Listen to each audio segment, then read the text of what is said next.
வேலாயுதா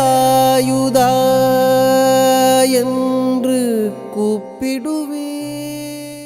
பியூட்டிஃபுல்லான சிவசக்தி கார்டனை விசிட் பண்ண வந்திருக்கோம். இந்த கார்டனை பத்தி ஃபுல் டீட்டெயிலாக நம்ம பஞ்சநாதன் சார் கிட்ட கேட்டு தெரிஞ்சுக்கோ. வணக்கம், நான் சிவசக்தி பாமுடைய மேனேஜர் பேசுகிறேன். திருத்தணி சைட்டு இது. என் பேர் பஞ்சநாதம். சைட்டை பற்றி மேடம் கேட்டுருக்கேன், அதில் உங்களுக்கு முழு வார்த்தை நான் உங்களுக்கு தரேன். சார், சில கேள்விகள் உங்களை வெயிட் பண்ணிட்டு இருந்தேன். என்னன்னா, இந்த மண் என்ன மாதிரி மண், எதுக்காக இந்த மண்ணில் வந்து நீங்க செம்மரம் சந்தன மரம் இது ரெண்டையும் வச்சிருக்கீங்க, அதுக்கான முழு விவரங்களும் இருக்குது. இந்த மண் வந்து பார்த்தீங்கன்னா சேஷாத்திரி மண்ணுன்னு சொல்லுவாங்க. இந்த மண்ணை வந்து சேஷாத்திரி மண்ணுன்னு சொல்லுவாங்க. இந்த மண்ணில் வளரக்கூடிய மரங்கள் தான் செம்மரம் வந்து பார்த்தீங்கன்னா நல்லா கொண்டாட்டி இந்த மண் வந்து பார்த்தீங்கன்னா ஏ கிரேடு உண்டான சேஷாத்திரி மண்ணுன்னு சொல்லுவாங்க. இந்த திருவள்ளூர் டிஸ்ட்ரிக்டில் பார்த்தீங்கன்னா ஒரு 3 ஒன்றியத்தில் இந்த மண் இருக்குது. அதனால தான் இந்த இடத்துல வளரக்கூடிய மரங்கள் வந்து ஏ கிரேடுன்னு சொல்லுவாங்க. அதுக்கான உகந்த மண் தான் இது. சார், இந்த செம்மரத்துடைய பயன்கள் என்ன, எதுக்காக இந்த செம்மரம் நம்ம வந்து வளர்க்கணும், இதனுடைய ஃபியூச்சர் பெனிஃபிட்ஸ் பீப்புள்ஸ்க்கு என்னன்னா, இதனுடைய முழு விவரங்களை நீங்கள் சொன்னீங்கன்னா நல்லாயிருக்கும்.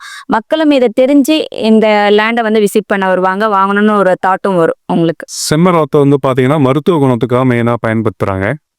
ஆங்கில மருத்துவத்துக்கும் நாட்டு மருத்துவத்துக்கும் பயன்படுத்துகிறாங்க. இதை செம்மரத்தை வந்து ஆயிலாகவும் பயன்படுத்தி அதையும் மருத்துவத்துக்கு யூஸ் பண்ணுறாங்க. இதில் வந்து வீடும் கட்டலாம். இயற்கை சீற்றத்துலேருந்து இன்னிலேருந்து காசுக்கக்கூடிய தன்மை இந்த செம்மரத்துக்கு உண்டு.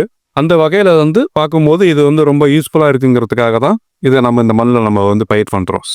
சார், வந்து பார்த்தீங்கன்னா இப்போ 22 சென்ட் வந்து ஒரு பர்சன் வந்து வாங்குறாங்க. இதில் எவ்வளோ செம்மரம் இருக்குது, எவ்வளோ சந்தன மரம் இருக்குது, அப்புறம் பால் வகையான மரங்கள் எத்தனை இருக்குது, இதனுடைய பயன்கள் வந்து லேண்டை வாங்கக்கூடியவங்க எப்படி வந்து அனுபவிக்க போகிறாங்க. இது வந்து பார்த்தீங்கன்னா நம்ம கிட்டத்தட்ட வந்து பார்த்தீங்கன்னா இது வந்து 36 ஏக்கராக நம்ம பிரித்து 113 ஃப்ளாட்டாக நம்ம உருவாக்கி இருக்கிறோம். இதில் வந்து பார்த்தீங்கன்னா ஒவ்வொரு ஃப்ளாட்லேயும் பார்த்தீங்கன்னா 20 சென்ட்லேருந்து 32 சென்ட் வரைக்கும் நம்ம பண்ணியிருக்கோம். அதை ஸ்கொயர் ஃபீட்டாகவும் நம்ம பண்ணியிருக்கோம். 10,000 square feet, 11,000 square feet, 13,000 square ஃபீட்னு வருது. ஒவ்வொரு ஸ்கொயர் ஃபீட்லையும் வந்து பார்த்தீங்கன்னா செம்மரம் வந்து பார்த்தீங்கன்னா ஒரு 70 மரம் வந்துடும். சந்தன மரங்கள் வந்து ஒரு 20 மரம் வரும். பழைய வகைகள் இருக்குது, கண்ணம்பிள்ளை இருக்குது. ஸோ இப்போ அவங்க வந்து இடத்துக்கு இன்வெஸ்ட்மெண்ட் பண்ணியிருந்தாலும் ஃப்யூச்சரில் இந்த மரத்தினால அவங்க நிறையா பயன் இருக்குது. இன்னைய தேதிக்கு வந்து பார்த்தீங்கன்னா அப்ராக்சிமேட்டாக ஒரு டன்னு வந்து பார்த்தீங்கன்னா 20 லட்சம் போகுது. இது வந்து பார்த்தீங்கன்னா 4 மரம் சேர்ந்து ஒரு டன்னாகவும் வரலாம், 2 மரம் சேர்ந்து ஒரு டன்னாகவும் வரலாம். அப்போது நீங்கள் வந்து ஃப்யூச்சரில் வந்து நீங்கள் கால்குலேஷன் பண்ணும்போது அன்னைய தேதிக்கு இது பல மடங்கான லாபத்தை வாங்குறவங்களுக்கு கொடுக்கும். நல்ல தகவல் கொடுத்துருக்கீங்க. இப்போ லேண்டில் வந்து பணம் போட்டவங்களுக்கு எத்தனை வருஷத்துக்கு அப்புறம் இந்த மரத்தங்களை வந்து அறுவடை பண்ணலாம், அதுக்கான தகவல்கள் சொன்னீங்கன்னா நல்லாயிருக்கும். நல்ல ஒரு கேள்வி. இப்போ இடம் வாங்கியிருக்கவங்களுக்கு வந்து இது எந்த வருஷத்தில் வந்து கட்டிங் ஆகுது அப்படிங்கிறத அவங்க தெரிஞ்சுக்க ஆர்வமாக இருப்பாங்க. நம்மக்கிட்ட வாங்கினதுலேருந்து பார்த்தீங்கன்னா மர வச்சையிலேருந்து ஒரு 15 ஆண்டுகளில் வந்து உங்களுக்கு கட்டிங் ஆர்டர் வாங்குறதுக்கான வாய்ப்புகள் இருக்குது. அதுக்கான வழிமுறை இருக்குது. சார், இப்போ இந்த ஃபார்ம் ஹவுஸில் வந்து பார்த்தீங்கன்னா நாங்கள் வந்து இப்போ கண்கூடாக பார்க்குறப்பே வந்து 15லேருந்து 20 அடி வந்து மரம் வளர்ந்துருக்கு. நீங்கள் 15 வருஷம் சொன்னீங்க இல்லைங்களா? இப்போ எத்தனை வருஷம் இதை கடந்து வந்திருக்கு, இந்த வளர்ச்சிகள் வந்து எத்தனை வருஷம் கடந்து வந்திருக்கு, இன்னும் எத்தனை வருஷத்துக்கு அப்புறம் பீப்புள் வந்து வாங்குறவங்களுக்கு பெனிஃபிட் பண்ணுவாங்க, அதுவும் சொல்லுங்க.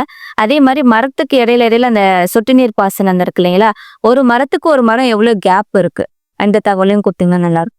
நல்ல ஒரு கேள்வி கேட்டிருக்கீங்க. இப்போ வந்து பார்த்தீங்கன்னா நம்மளுடைய சிவசக்தி ஃபார்மில் வந்து பார்த்தீங்கன்னா இப்போ நீங்கள் வந்து பார்த்த மரம் வந்து 2 ஆண்டுகள் மரம். ஸோ நம்மகிட்ட இடம் வரவங்க 13 ஆண்டுகள்லேயே அவங்களுக்கு வந்து கட்டிங் ஆர்டர் கிடச்சிரும். ஓவரால் வந்து உங்களுக்கு 15 வருஷத்துலேயே வந்து உங்களுக்கு கட்டிங் ஆர்டர் கிடச்சிரும். அதுக்கான வழிமுறைகள் இருக்குது. அப்புறம் பார்த்தீங்கன்னா நீங்கள் கேட்ட மாதிரி பார்த்தீங்கன்னா ஒவ்வொரு மரத்துக்கும் இடைவெளி பார்த்தீங்கன்னா 12 அடி இருக்குது. அதை நம்ம வந்து சொட்டு நீர் பாசனம் மூலியமாக நம்ம அதுக்கு வந்து தண்ணி கொடுத்துட்ருக்குறோம். இதனால் வந்து வாங்குறவங்களுக்கு பயன் இருக்குது. சார், மரத்தோட வேல்யூ வந்து அதிகம். அப்போ வந்து இந்த மரத்துங்களை வந்து பாதுகாக்கிறது யாரு, இந்த லேண்டுக்கு செக்யூரிட்டி பர்பஸ் வந்து யார் கொடுக்க போகிறது ஃபியூச்சரில், அந்த தகவலும் கொடுத்தாலும் நல்லாயிருக்கும். நீங்கள் எதிர்காலத்தில் செம்மரத்துக்கு என்ன மாதிரியான செக்யூரிட்டி இருக்குதுன்னு கேட்குறீங்க. இப்போ நம்மகிட்ட சிவசக்தி ஃபார்மில் வந்து ஒருத்தங்க இடம் வாங்கியிருக்காங்க. ஃபியூச்சரில் செம்மரத்துக்கு எந்த மாதிரியான பாதுகாப்பு அப்படிங்கும்போது பார்த்தீங்கன்னா 8 ஆண்டுகள் ஆனாலே அரசாங்கத்திட்ட நாங்கள் முறையிட்டு அதுக்கு உண்டான லைசன்ஸுக்கு வந்து நாங்கள் வாங்கிடுவோம்.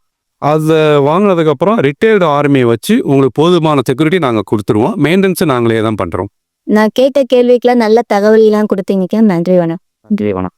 குறைந்த விலையில் தரமான இடத்திற்கு சிவசக்தி கார்டன், நம்பிக்கைக்கு வேலாயுதம் குரூப்ஸ்.